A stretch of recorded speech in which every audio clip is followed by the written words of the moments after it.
سلام، من هادی پیروزمند هستم و قراره توی این ویدیو یک پوستر در زمینه تور گردشگری با همدیگه ایجاد کنیم.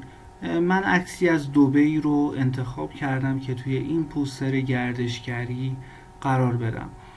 میام توی برنامه فتوشاپ یک سند با ابعاد 2000 در 2000 و با رزولوشن 72 ایجاد میکنم. توی مرحله اول قصد دارم که تصویرم رو بالا قرار بدم و نوشته های تور رو در قسمت پایین سندم قرار بدم. میام با ابزار رکتنگل تولز یک مربع بزرگتر از ابعاد این سند ایجاد میکنم. به عنوان مثال این ضلع مربع 2000 هستش و من قصد دارم حدود 2200 برای مربع ایجاد کنم و اون رو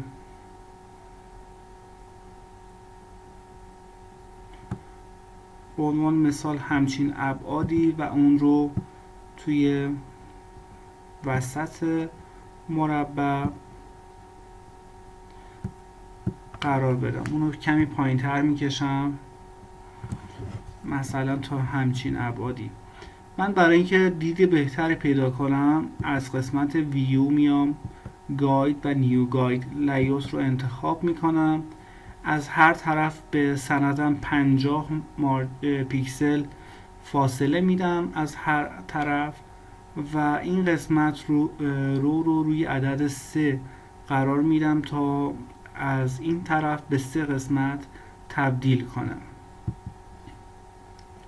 من همچین مقداری از سندم رو برای تصویر قرار میدم و اینجا در قسمت پروپرتیز زمانی که لایه مربع انتخاب شده انحنا رو روی عدد 400 قرار میدم تا به همچین حالتی تبدیل بشه.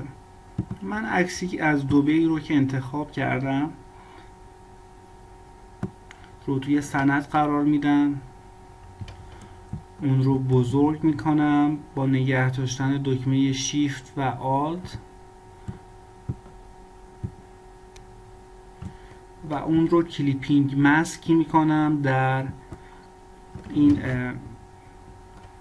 مربعی که ایجاد کردیم و تصویرم رو دقیقاً جایی که دلم میخواد جایگذاری میکنم.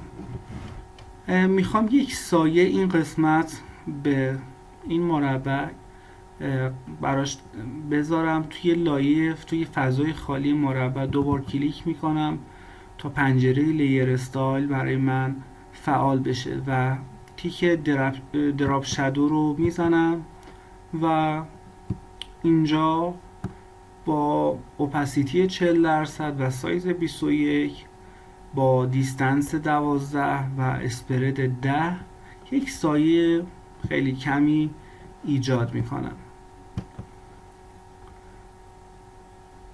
خب تا اینجای کار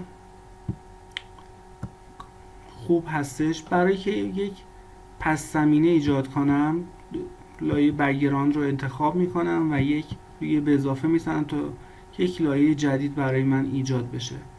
قصد دارم یک گرادینت ایجاد کنم و یکی از گرادینت ها رو انتخاب میکنم و بعد تغییرات رو روش اعمال میکنم. این قسمت من کالرش رو روی 89 B6 FF قرار میدم و این قسمت رنگش رو روی DF D4 F1 FF قرار میدم تا همچین رنگی رو برای من ایجاد کنم.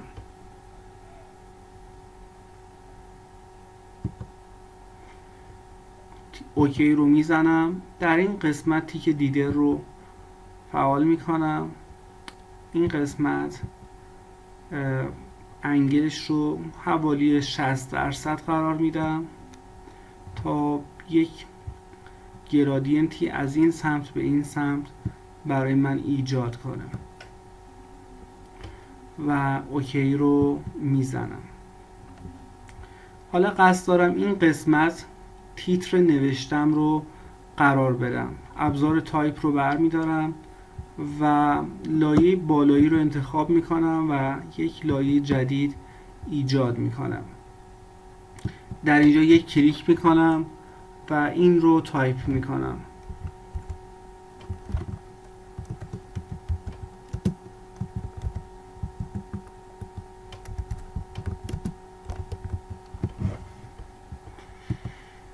از فونت یکان بخ استفاده میکنم و اون رو روی بولد قرار میدم. سایز نوشتم رو روی عدد 150 قرار میدم و اون رو سعی میکنم در وسط کادر قرار بدم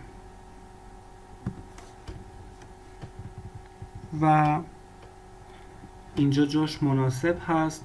حالا قصد دارم 2 یا 3 تا ویژگی تور گردشگریمون رو این پایین قرار بدم به عنوان از من با نگه داشتن دکمه آلت که داپلیکیت از این نوشته ایجاد میکنم و اون رو میکشم پایین.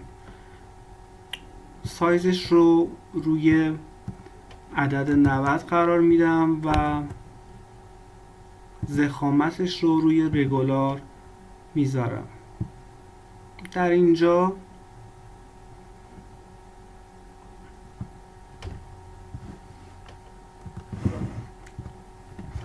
ابزار تایپ رو برمیدارم. در این قسمت به عنوان مثال من می نویسم ویژه نمایشگاه، یک دابلیکیت از این قسمت میگیرم و به این قسمت منتقل میکنم. ابزار تایپ رو انتخاب میکنم و 3 شب و 4 روز می نویسم. اگر برای شما همچین مدلی اتفاق افتاد روی لایه همین نوشته انتخاب کنید. در قسمت تب پروپرتیز میایم پایین و از اینجا اون رو روی راستچین قرار میدیم.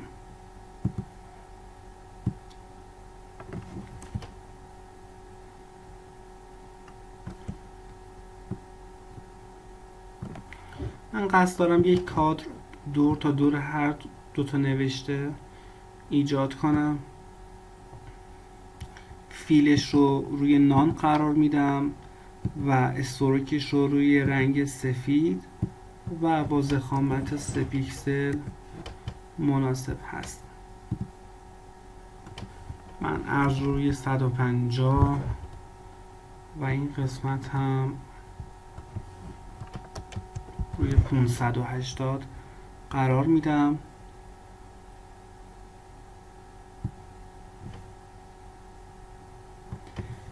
و انحناش رو روی عدد 30 قرار میدم.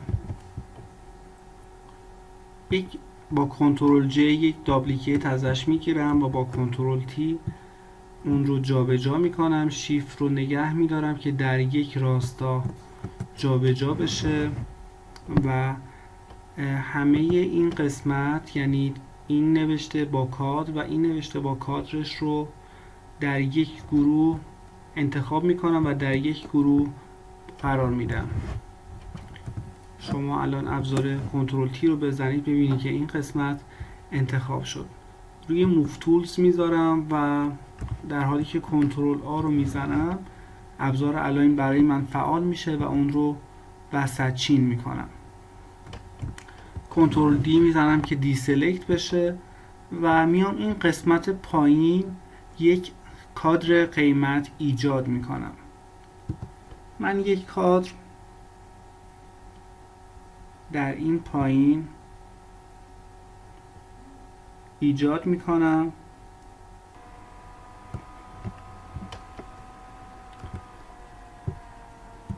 اون اون رو سعی میکنم با وسط قرار بدم. کنترل آ میزنم تا ابزار الاین برای من فعال بشه، اون رو وسط چین میکنم و یک انحنا به میزان 30 پیکسل براش در نظر میگیرم. کنترل دی هم میزنم که دی سلکت بشه. رنگ این قسمت رو من میام از تب فیل این کد رنگی رو براش قرار میدم 201339.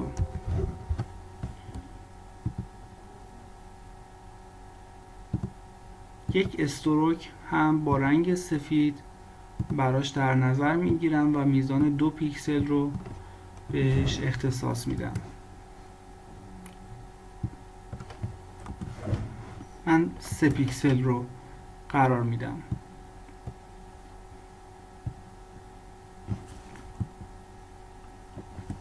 کمی اون رو بالاتر میبرم و خب الان نوشته ها رو قرار میدم. ابزار تایپ رو بر میدارم توی یک لایه جدید، تایپ میکنم قیمت، اون رو انتخاب میکنم، وزنش رو روی بولد میذارم و رنگش رو روی سفید.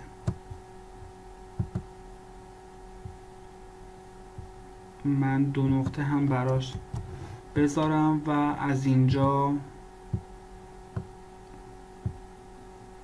اون رو روی راستچین قرار میدم.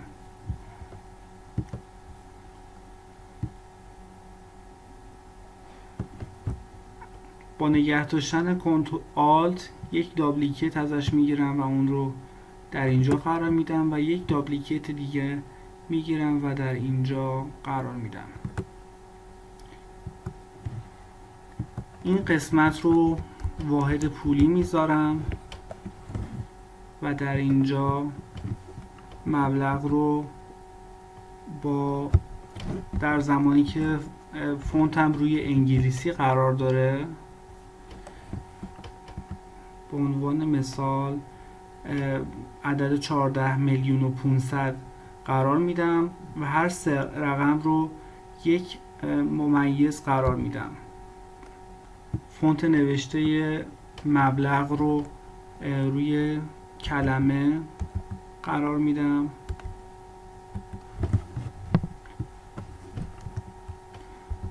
تا اعدادم رو بتونم فارسی بنویسم. من روی کلمه فان نامبر فارسی و وزن رگولار قرار میدم. من نوشته هام رو کمی کوچیک میکنم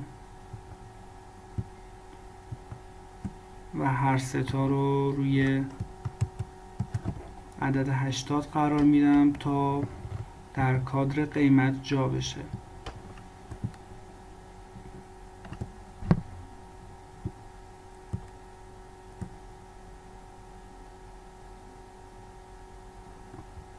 و با این ابزاری که راهنما هستن اونها رو ترازبندی میکنم.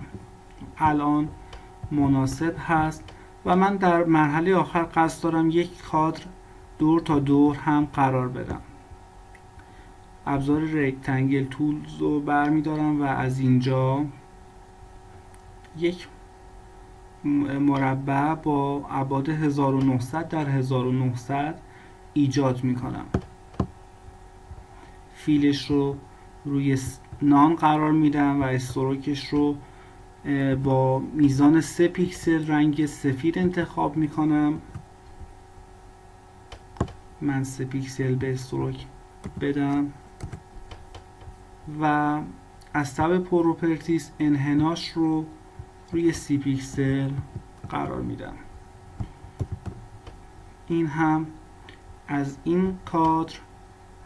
خب فکر میکنم که این قسمت رو باید الاین کنم.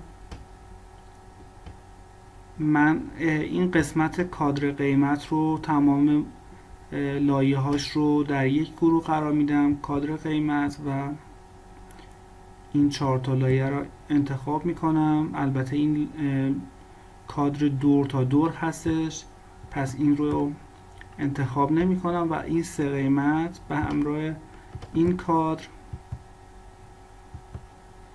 رو با کنترل جی در یک گروه قرار میدم. حالا باید این کادر به اضافه این دوتا و این قسمت به یک فاصله با همدیگه قرار داشته باشن. پس من این لایه به همراه این لایه و به همراه این نوشته رو باید انتخاب کنم. شیفت رو نگه میدارم و این تا اینجا روی این قسمت کلیک میکنم تا هر 3 لایه انتخاب بشه.